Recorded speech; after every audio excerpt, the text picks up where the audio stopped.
Eines der berühmtesten Möbelstücke des 20. Jahrhunderts. Bekannt aus James-Bond-Filmen, und im Museum of Modern Art steht er auch. Der Lounge-Chair von Ray und Charles Eames. Und der lebt mit der Familie zusammen, der Stuhl. Und da sind Erinnerungen drin, die sind teilweise unvorstellbar. Die Geschichten außen herum, das ist das, was Freude macht an unserem Arbeitsalltag auch. Und dafür wird gestemmt, gedreht, geschnitten und gemalt.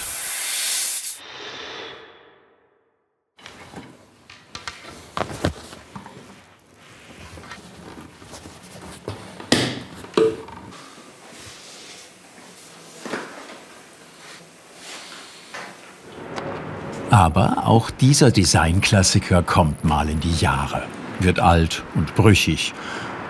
Und dann muss Stefan Thoma ran, der Sesselflüsterer aus Breisach am Rhein. Er ist darauf spezialisiert, alten Designerstühlen wieder Leben einzuhauchen. Sein neuestes Projekt, ein Lounge-Chair von 1976. Seine Langlebigkeit zeichnet den Stuhl aus. Und dass er so wirklich zeitlos ist und bequem und dennoch ganz minimalistisch aufgebaut. Wer ihn einmal zu Hause hat, will ihn nicht mehr hergeben.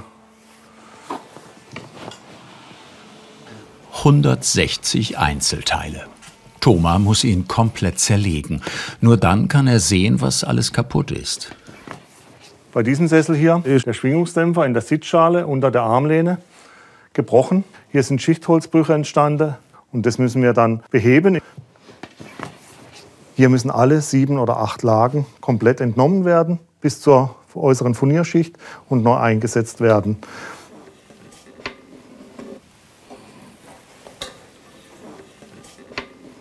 Der Restaurator kennt natürlich die Geschichte seines Patienten. Dieser Stuhl ist jetzt rund 55 Jahre alt. Die Tochter hat den Sessel zu uns gebracht. Sie hat ihn geerbt und möchte den wieder selbst benutzen. Und später einmal werden dann die Kinder den Lounge-Chair erben. Das sieht man jetzt auch noch ganz gut von unten, wie die Farbe ungefähr früher war. Das wird erhalten, weil das das Rio Palisander Furnier ist. Das muss bestehen bleiben. Lediglich von innen werden die defekten Schichten rausgenommen. Also hier haben wir jetzt den Polstersatz vom Lounge-Chair. Das ist ein wunderschönes Bullenleder, das ist einfach sehr dick auch, aus den 70er Jahren. Hier kann man ganz gut sehen, hier ist so ein Smiley. Das ist das Sitzmuster. Man kann hier eine sehr schöne Patina erkennen. Das Leder ist im Prinzip noch gut. Der Kunde möchte sein Leder so weit wie möglich immer erhalten. Lediglich die Armlehnen, die sind völlig übernutzt. Das ist klar, hier hat man durch den Handschweiß und durch die Nutzung hat sich das Leder aufgelöst. Das heißt, hier wird das Leder ersetzt. Stefan Thoma ist europaweit der Experte für die Reparatur von Eames-Stühlen. Zusammen mit seinen 8 Mitarbeitern restauriert er den Lounge-Chair. Kaum jemand traut sich, die gebogenen Holzschalen zu reparieren. Er tauscht nicht einfach die defekte Schale aus, er will möglichst viel von der Originalsubstanz erhalten.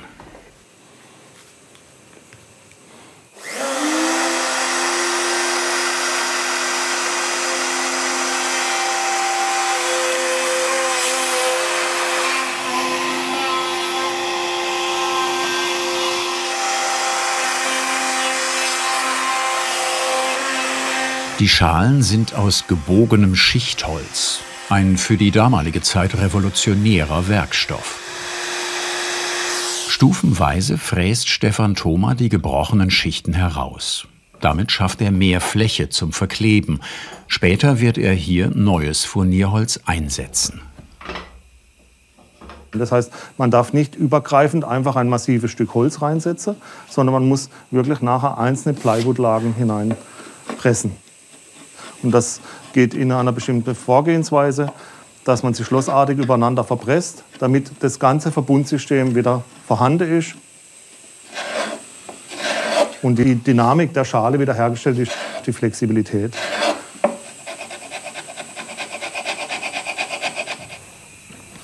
Im Edelfurnierlager findet er das passende Holz für die Sitzschale: Buche und Mahagoni. Das sind alles zertifizierte Furniere, die davon verarbeiten. Hier unten drunter hat man einen Nussbaum. Und hier muss ich jetzt das passende Mahagoni-Furnier suchen. Und hier haben wir zum Beispiel eine Lage. Die haben wir schon vorgepresst mit einer Buchelage, weil das Mahagoni-Furnier ist nur 6/10 stark. Das ist hauchdünn und wenn man da nicht aufpasst, dann geht es kaputt beim Verarbeiten.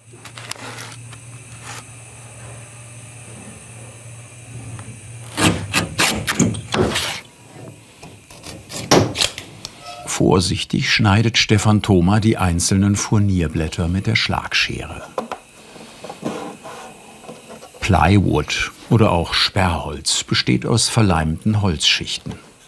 Die Faserrichtung läuft immer abwechselnd im 90-Grad-Winkel zueinander. So bilden die einzelnen Blätter eine Hartholzplatte, die sowohl fester als auch flexibler ist als unverleimtes Holz.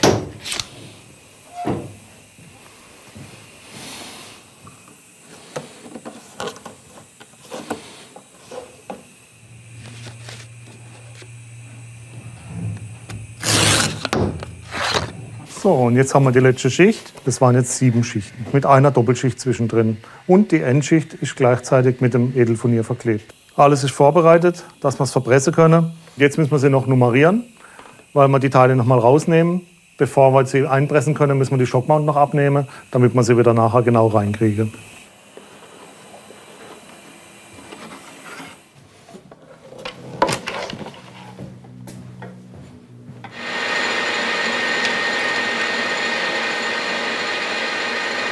Gerhard Jauch ist im Team der Experte für Metallarbeiten.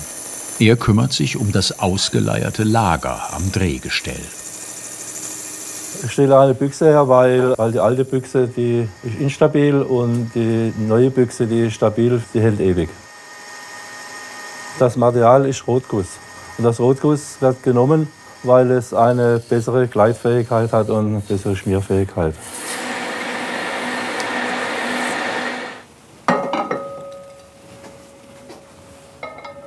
Dieses Lager wird in das Drehgestell eingepresst und ersetzt die verschlissene Kunststoffbuchse. Und jetzt wird sie weiter bearbeitet und kommt an die Bohrmaschine und wird ausgerieben. Durch das Einpressen hat sich der Innendurchmesser des Lagers minimal verändert. Die Drehachse würde jetzt nicht mehr hineinpassen.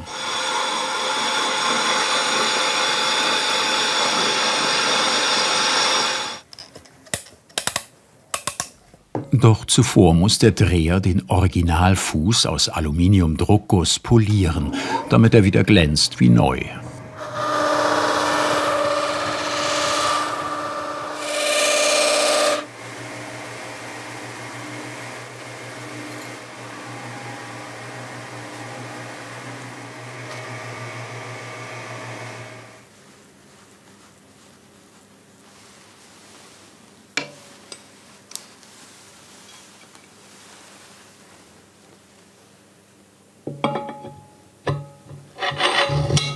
Jetzt passt die Welle spielfrei in das Drehgestell. Perfekt.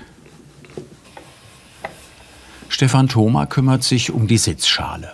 Jeder Loungechair hat 4 eingeklebte Schwingungsdämpfer aus Naturkautschuk an den Seiten, die sogenannten Shockmounts. Die sind alt und brüchig geworden und müssen dringend ausgetauscht werden. Dabei hilft Hitze. Wir machen das hier induktiv, die Entfernung des Shockmount, weil das am materialschonendste ist. Das haben wir schon vor langer Zeit entwickelt. Und es hat sich erwiesen, dass das einfach das Beste ist. Da haben wir keinerlei Probleme, Erwärmung am Holz, sondern es wird wirklich nur da erwärmt, wo auch die Wärme hin soll.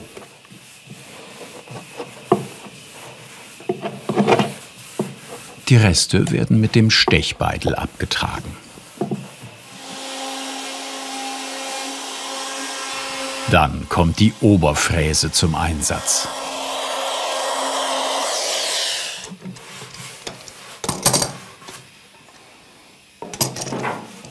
Hier haben wir jetzt die Schwierigkeit, dass das Holz nicht ganz perfekt war. Ja, und jetzt müssen wir schauen, dass die Fläche absolut plan ist, dass sie nachher mit dem Shockmount perfekt zusammenpasst. Da darf keine Unebenheiten sein. Diese minimalen Unebenheiten tun wir jetzt noch mal händisch nacharbeiten, damit wir hier gar keinen Fehler drin haben. Majt Neciric ist Schneider und Polsterer. Das hat er von seinem Vater in Bosnien gelernt. Er bessert das beschädigte Leder aus und sucht dafür ein passendes Glattleder. Das wird von einem zertifizierten Händler in Deutschland bezogen. Der garantiert, mit Lederfarbe und Qualität so nah wie möglich am Original zu sein.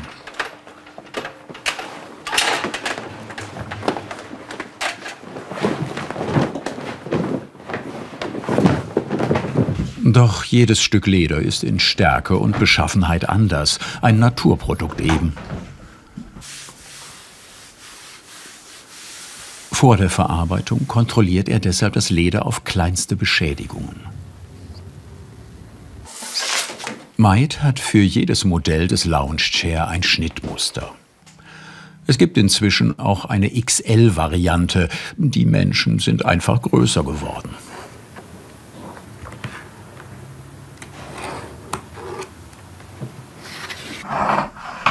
Die Schablonen müssen passgenau aneinander liegen. Möglichst wenig Verschnitt. Das Leder ist schließlich sehr teuer.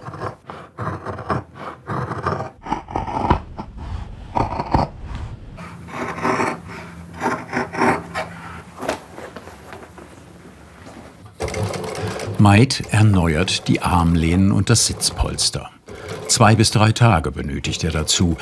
Die Rückenpolster bleiben erhalten und werden aufgearbeitet. Denn je mehr Originalteile, desto höher der Wert des Sessels.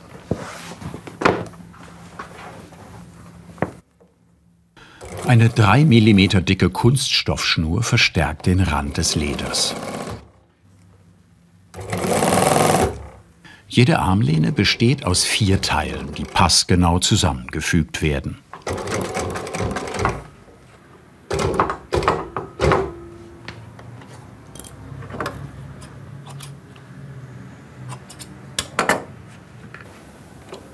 Ein Kleber bildet den Abschluss.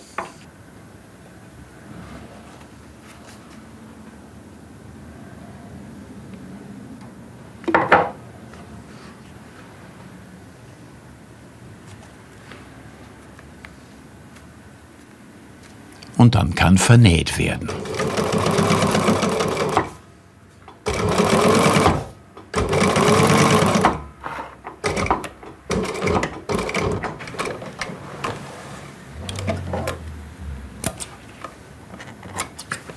Nebenan arbeitet Stefan Thoma weiter an der Sitzschale. Jetzt tun wir hier unseren Klebstoff anmischen. Das ist ein Geheimrezept. Wenn der jetzt hier gemischt wird, dann haben wir eine offene Zeit von ca. 15 bis 20 Minuten maximal. Das heißt, hier müssen wir jetzt dann zügig arbeiten, damit das noch funktioniert, dann, wenn wir ihn einpressen.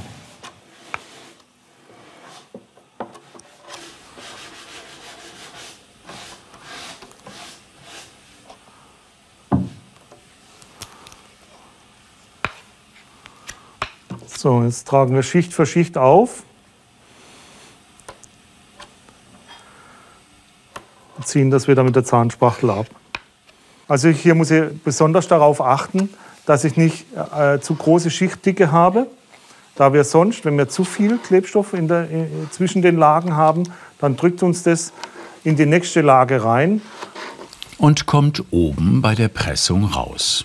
Der überschüssige Kleber würde das Edelfurnier zerstören. So, jetzt lege ich die Deckschicht drauf. Und dann gehen wir zur Presse. Der Sessel hat eine Besonderheit. Das Sitzkissen ist mit Daunen gefüllt. Nach über 50 Jahren sind die aber verklumpt. Der Lounge Chair ist hart und unbequem geworden.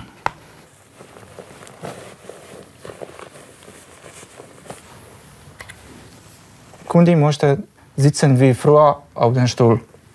Gemütlich und bequem. Majt füllt neue Daunen nach und ersetzt den Schaumstoff.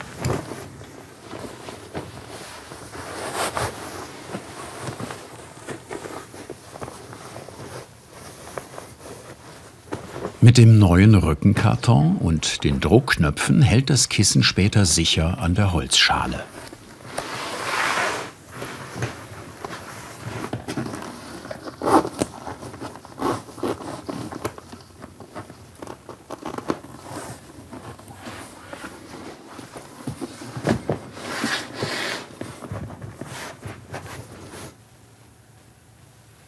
Der Wachsfaden für die beiden Polsterknöpfe muss besonders stabil sein.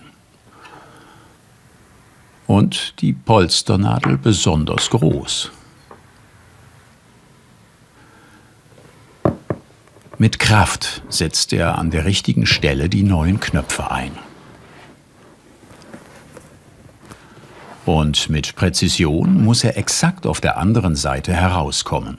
Dafür braucht es viel Erfahrung.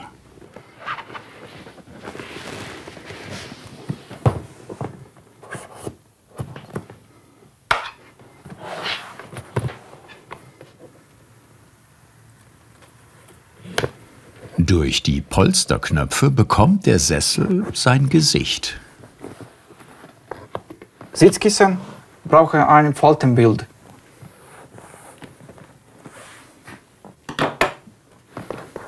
Falten schaffen den Charakter. Das Kissen sieht damit einfach interessanter aus.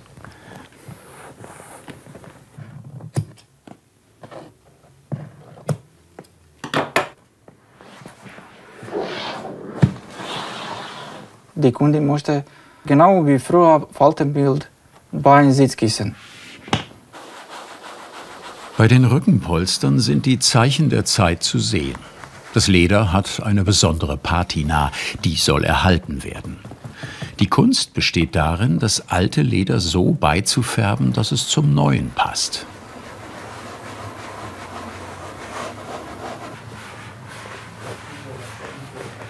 Über Nacht zieht die Farbe ein.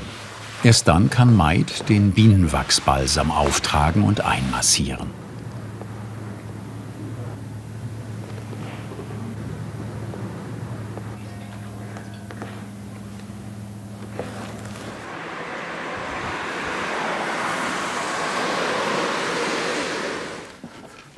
Die neuen Furnierlagen sollen verpresst werden, bevor der Kleber aushärtet.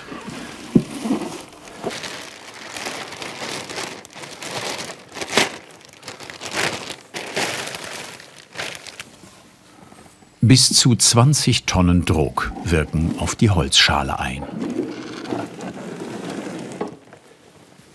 Viel Muskelkraft und ein gutes Gehör sind jetzt nötig.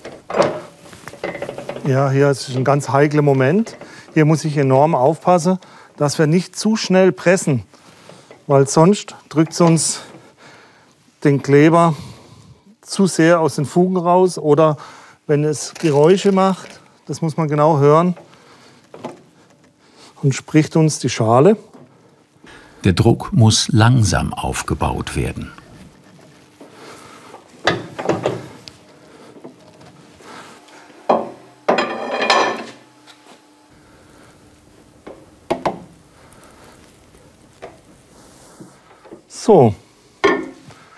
So weit, so gut.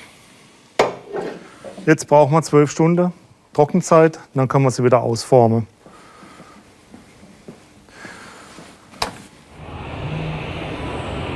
Feierabend in Breisach am Rhein. Am nächsten Morgen.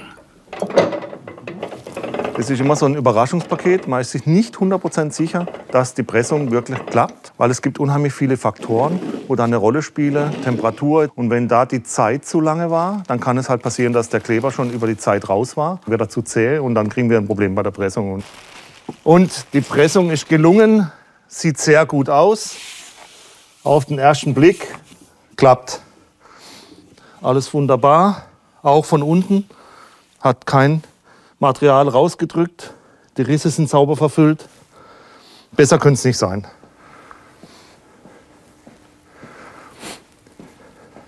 Die Schwingungsdämpfer sind das Herz des Lounge Chair. Sie können wieder eingesetzt werden. Die Schwierigkeit besteht darin, dass wir eine perfekte Fläche brauchen. Also der Untergrund muss absolut plan sein. Das heißt, die Dinger dürfen nicht wackeln, wenn die hier drin sitzen. Und die Position muss exakt sein. Jetzt geht es an die Feinarbeiten. Der Tastsinn ist gefragt. Das sind so kleine Macken hier im Randbereich, wo mal Bestoßungen waren. Manchmal nimmt das bloße Auge gar nicht richtig wahr. Und man muss das ertasten. Da ist einfach die Kante ein bisschen gebrochen und dann baue ich diese Kante mit dem Kunstharz auf und anschließend mit einem ganz scharfen Stechbeitel wieder sauber abstoßen und die Kante schön scharf machen. Wir wollen das Original von ihr erhalten und deswegen tun wir hier das Harz in diese Bruchstelle einbringen. Und wenn wir das dann weiterverarbeiten und beschleifen und patinieren, dann kann man das nicht mehr sehen. Das erkennt man dann gar nicht. Dass hier überhaupt mal eine Bruchstelle war, ist dann nicht mehr zu sehen.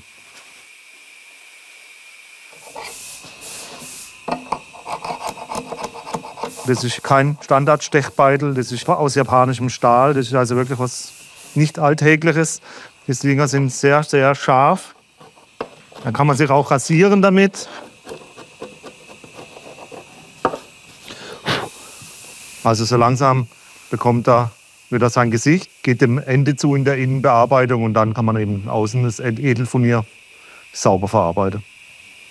Auch wenn hier nachher das Leder vom Polster, der Keder liegt hier auf, blitzt es ja immer die Kante durch. Und wenn die nicht sauber ist, die Kante, dann sieht man das sofort. Und es macht einfach für den Gesamteindruck des Sessels was aus. Stefan Thoma hat sich sein Fachwissen selbst beigebracht. Seit 15 Jahren ist er ein gefragter Experte. Ich habe mein Hobby zum Beruf gemacht. Wenn ich zur Arbeit gehe, gehe ich eigentlich dahin, wo ich Spaß daran habe. Ja, das ist für mich keine Arbeit, sondern das ist einfach mein tägliches Sein. Das bereitet mir Freude. Ja, auch mit den Kunden zu kommunizieren, das ist das, was es ausmacht am Leben.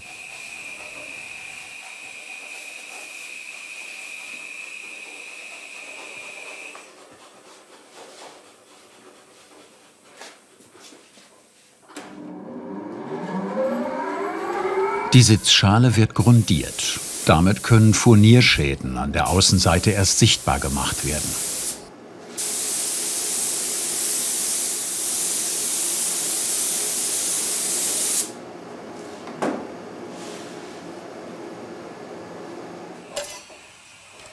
Josip Pawlekowitsch ist gelernter Schreiner und der Fachmann für Furnierarbeiten.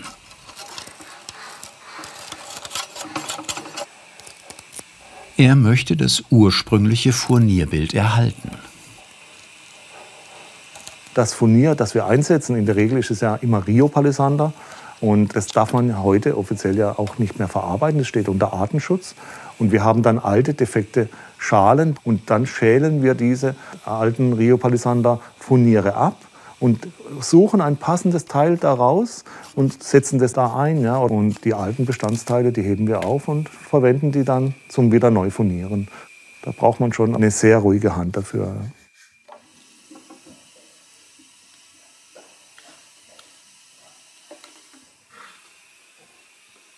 Und ein gutes Auge. Das richtige Puzzleteil muss schließlich gefunden und eingeklebt werden.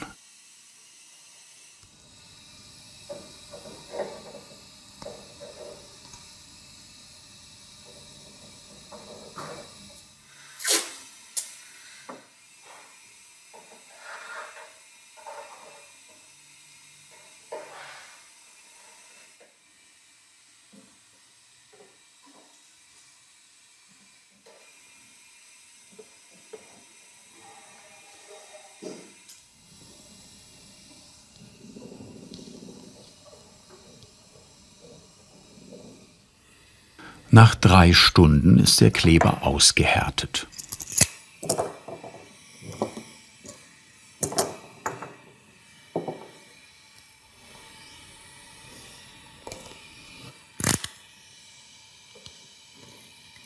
Der Überstand wird abgeschnitten und verschliffen.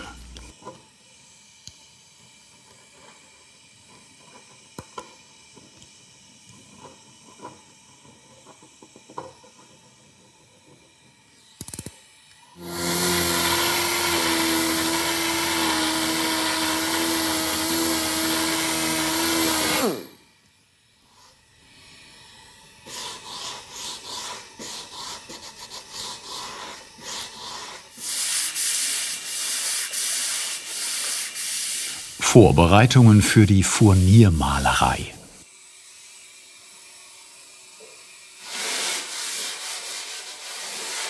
Schau mal hier, tun wir es ein bisschen verstärken. Und dann haben wir hier noch so eine kleine Zeichnung, die tun wir auch intensivieren. Ja? Ganz dezent nur, so wie es original war. Ja? Sehr gut. Gut. Ja, gut.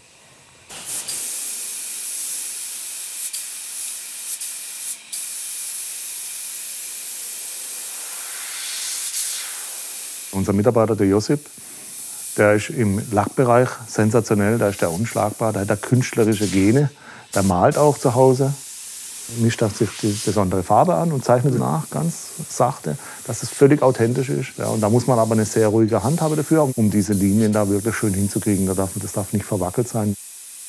Traditionelle Furniermalerei mit einer modernen Airbrush-Pistole. Oder wenn man jetzt eine Furnierarbeit gemacht hat, eine feine, dann gibt es da irgendwo eine Linie, wo man das Furnier angesetzt hat und das möchte man ja nicht sehen. Und diese Linie wird dann praktisch ganz leicht ausgepinselt, hier eine Ader praktisch nachgezeichnet und dann ist es nicht mehr wahrnehmbar.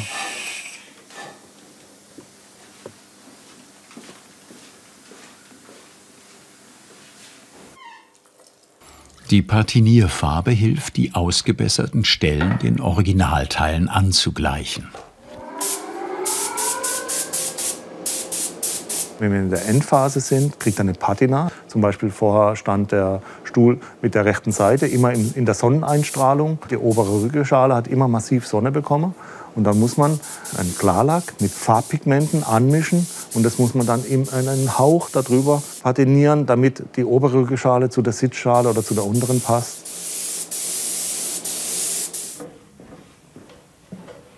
Die Holzschalen sind jetzt fertig. Das ist perfekt. Das Furnierbild geht komplett durch. Schöner geht's nicht. Optimal. Gefällt mir gut, so lassen wir es.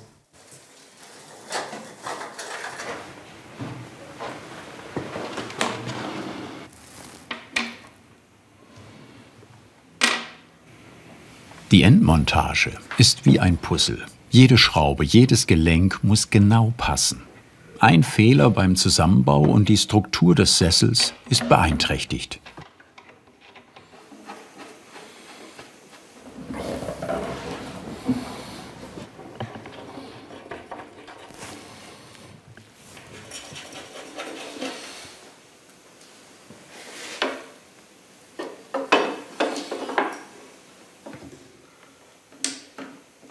Wenn das ausgerichtet ist und alles gerade, werden die Schrauben mit 7,5 Newton angezogen, damit es auch funktioniert und hält. Weil hier doch viel Bewegung drauf ist, viel Last, immer wieder dynamische Last. Und wenn man das nicht richtig verschraubt, lösen sich die Schrauben mit der Zeit. Die Kundin, als sie den Sessel gebracht hat, hat sie auch eine Flasche Wein mitgebracht. Der Sessel ist von 1976 und die Flasche Wein ist von 1978. Und jetzt freue ich mich schon mal drauf, wenn ich den irgendwann öffne und das genießen kann und über die Geschichte auch nachdenke, was wir da gemacht haben. Wenn alles drin ist, macht es immer dieses Geräusch. Dann weiß man, die Druckknöpfe habe sauber eingerastet. Nach 2 Wochen Arbeit sind Loungechair und Ottoman, die zugehörige Fußbank, fertig. Rund 4.000 € hat die Reparatur dieses Klassikers gekostet. Jeder Stuhl ist ein Unikat. Was gibt es Schöneres, wenn man so ein Ergebnis sieht am Ende der Montage und weiß, das, was man gemacht hat, war gut und richtig und sinnvoll.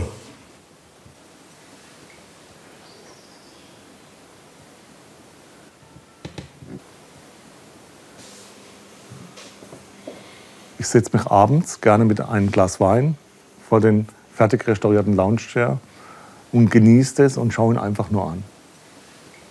Was hat dich am meisten an dieser Handwerkskunst begeistert? Schreib es uns in die Kommentare und wir freuen uns natürlich über dein Kanalabo.